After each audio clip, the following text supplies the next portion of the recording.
अस्सलाम वालेकुम दोस्तों, तुसी देख रहे हो किसान पाकिस्तान यूट्यूब और फेसबुक पेज। अल्हम्दुलिल्लाह अज जनाब बारिया मक्की का सीजन का पहला शैलर चल गया जी। पहली दफ़ा जनाब आप आदि मक्की जी है वो शैलर कर रहे हैं।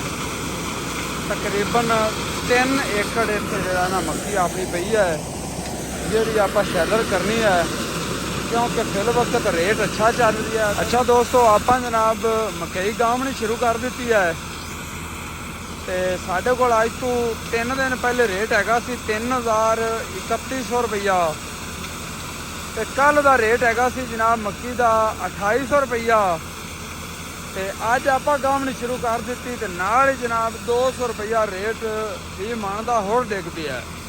हुण जनाब 2600 2650 में जनाब सौदे होंगे पे ने।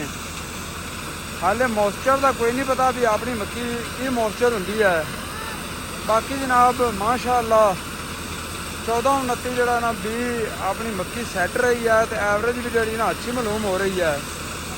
हुण मैं तुहानूं दिखावन लगा अपना शैलर, उहदे बारे तुहानूं मालूमात दे देवां कि जिहड़े हुण शैलर नवें बन रहे हैं ना उन्हां दी जनाब शाफट ट्रैक्टर तो डायरैक्ट शाफट जाती है जिहड़ी मक्की नूं शैलर कर ले।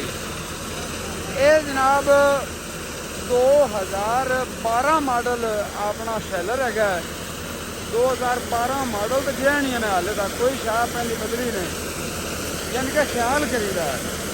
ये तुसीं कहंदे पे हो कि इनू शाफ्टां लगियां होईयां दो, एक डायरैक्ट उतले एक्सल नाल ते एक थल्ले पूरी वखरी लगी हुई। देखो थल्ले पूरी वखरी लगी हुई, उससे डायरैक्ट शाफ्ट नाल वखरी शाफ्ट लगी हुई है। अगर उतली शाफ्ट नाल आपां गुल्ला लाता है तो डायरैक्ट चक्कर इन्हूं मिलणगे, अल्लाह ना करे कोई शायद आ जाती तो उन्होंने भी पी देना है।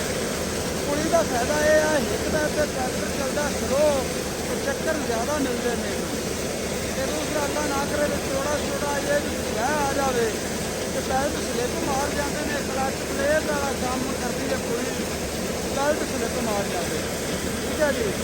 फोन इन पहले का ही लगा हुआ आया 2012 में और ये मशीन अभी दूसरी तीसरी बार की नागरी वालों की मशीन है। हम जो मशीन बनिया पे ना वो सिर्फ डायरैक्ट शाफट से खुला लगता है तो बड़ा नुकसान लगता है।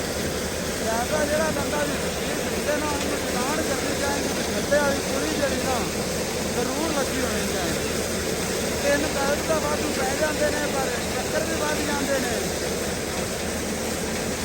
तो सेफ्टी भी होती है।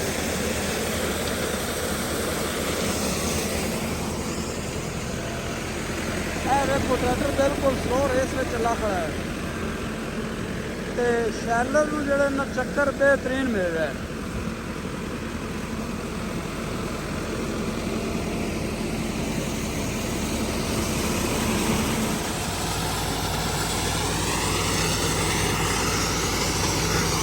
तो दोस्तों काम नज़दीक पहुँचा है जनाब, अल्लाह की काम मार निबड़िया है। यह बोरियां रह गई सिर्फ।